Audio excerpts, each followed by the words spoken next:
Hello, welcome back. Today Tantra Mama is all about how Walt Disney, Hollywood and the pornography industry have conditioned us to believe that love and sex look a certain way. I had this epiphany the other day where I just realized where all these messages have been coming from. All the time I've been judging myself on, did I get this right? Did I, is this how I should be living my life? Is this how love should look like? Is this how sex looks like? And where I'm getting these messages from. So I didn't really grow up in a family where intimacy, sensuality and sexuality was talked about much, so there wasn't a lot of good messages and there wasn't a lot of bad messages. It was just sort of fairly neutral. So I, obviously my curious nature of wanting to explore and learn more, I looked elsewhere, and that was the media. So Walt Disney movies, to me, they always represented this beautiful picture perfect life, and I certainly strive to do it that way. You find a man, you find your prince, you marry him, you have children, and then you live happily ever after. Well, in my case that wasn't how the story ended, and I then kind of thought all of a sudden, what am I wrong now? Am I broken now? Am I totally am I still worthy enough of love? Or have I completely lost the plot because I haven't lived this life like Walt Disney sort of has always shown me? And the clear answer is obviously no. Every person's life has their own flavor and has their own version of what life looks like for them. And to me, the main art of life is how do you feel about how you feel? How do you nurture these beautiful relationships grounded in love? How can you then express and communicate where you're at in life, and where you struggle, and where you are scared, and where you're what makes you happy, and what makes you what do you want to desire in life, and how are you gonna get there? So and not fitting it into this script of Walt Disney's picture perfect version of creating a comic life that so many people, I guess, judge themselves by. So, and the next part is, I guess it was more relevant when I grew up, because Hollywood, all these Hollywood movies that are using a scene. Usually in every movie you find a scene where two people lay eyes on each other. You can tell there's a little bit of eye gazing happening, and then sort of the lust takes over, and the next minute they're in bed, they have sex, and then the movie goes on. So the messages there is often so clearly that obviously you're gonna meet someone, you're gonna look at them, and then you're gonna end in bed. But I just want to now go press pause and add the scene where they go, all right, let's talk about this. What's your intention of making love with me tonight? What is your desire? What do you really want to explore? And what are your fears when you want to make love to me? And how can I support you with that? And what are your boundaries? Where do you feel safe? What do you want to happen? What do you not want to happen? And those conversations, they clearly do not, I've not seen a single movie where they actually take place. So it sets people up to believe that that is how you approach a man or a woman, and that is how you then end up in bed by just waiting for that lust to take over.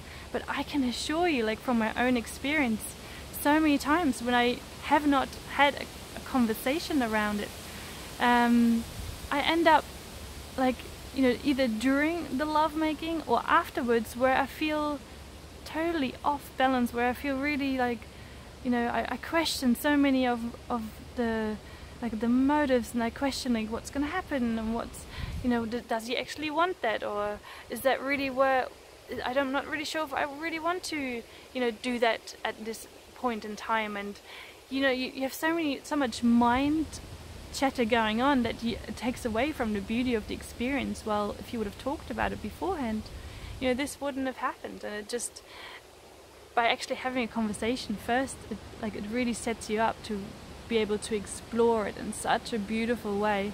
And also afterwards, when you kind of, when you go your own ways again, or when you sort of, life goes on, then you don't sit there forever wondering, what's going to happen next, because you've talked about it beforehand. And I can just sort of truly say to you how valuable, pausing that movie is, and how valuable it is to raise those questions. And it will come out maybe a little bit awkward at first, and it takes a little time to really pinpoint out when is a good time to press the pause button. But I can, trust me, I've never ever regretted asking those questions. So that's my biggest, message to you right now. Please press that pause button and just, slow down and have a conversation first. And now, the pornography side of things, I have watched a lot of pornography, and the reason for it was, at first it was just curiosity, well, they obviously know how to have sex, so I'm gonna watch them and see what else I can pick up on, what else I can learn from, and what the things that I just didn't know, and I had nowhere else to really turn to where I felt like they're gonna give me, I can talk to them in person, not really, and where else can I, find good information from, and I did not know where else to get that from. So it was a pretty easy way to access something that I thought, that they're the pros, they know what they're doing, and surely that's what sex is supposed to be like. Well, now, I feel like with Tantra, it's almost the opposite of what you see in all those videos. The almost the mindless, the unconscious, the non-bonding between the people who are apparently you're making love. That's happening in so many of those porn videos. There are a few beautiful ones out there and consciously made ones out there, and I'm not saying that it is absolutely, you should not watch it, but wow, if that is the only thing that you're going to look at and you're going to go by, I can tell you there is so much more beauty out there, so much more depth in making love to another person than going by what the pornography industry is sort of presenting and the messages they're sending out there in so many of those videos. So I guess it's just sort of, this video is more like a wake-up call to see, what have you explored, where have you gotten your information from, and maybe open up to something else that will, I can promise you, that will take you on a delicious and beautiful and sensual and a really sexy, blissful journey by just exploring it on a more conscious level, and by really connecting to that other person. Yeah, that is my message to you today, and I send you so much love, and please come and join me in one of my webinars. So the next one is coming up on the 28th of April at 10 AM Brisbane time. You are so welcome to join, and you're so welcome with your questions, and you're so welcome with your thoughts and your ideas, and please share them here as well. Subscribe, and yeah, I welcome you, and I'll see you soon.